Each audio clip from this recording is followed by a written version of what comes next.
going to write these ratios down to start with. So I've got purple to yellow is 1 to 2. And then yellow to red is 3 to 4. And then red to white is 5 to 6. Now, if I can combine them into a single ratio, then I can have a good go at this problem because I'll know that the number of flowers is a multiple of that ratio. I'll talk more about that in a minute. So that's going to be my the way I go in this question. In the official solutions, they use algebra. They let this be n, and then this is 2n, and then they work out all the others in terms of n, add that together, involving fractions and so on. But I'm gonna, you can look at that solution if you want. I'm going to do it a slightly different method. So if I want to compare purple, yellow, and red, I can do that if I can make these two numbers the same. And I can do that by using the lowest common multiple. I can times this one through by 3 to give me 3 to 6, and then this one through by 2, because then I get 6 to 8.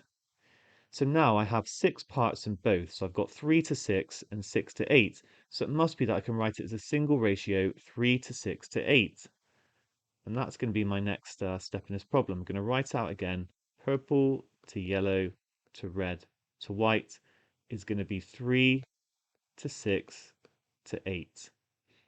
Okay, and so these two separate ratios, and then I've still got 5 to 6 from before. So now I just need to do the same again. I want to make it so that these two are the same. So I can times the top ratio by 5 and the bottom ratio by 8. I'm going to get 15 to 30 to 40.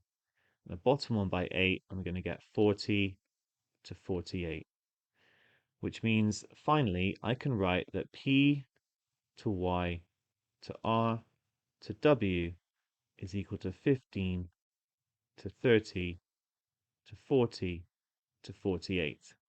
Now these are the number of parts in the ratio, so it must be that the total number of flowers is a multiple of that. And we're told that there are fewer than 150 flowers. Well, let's work out the total number of parts.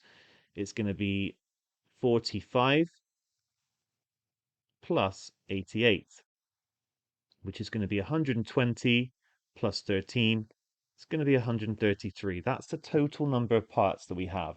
And so any number of flowers has got to be a multiple of that.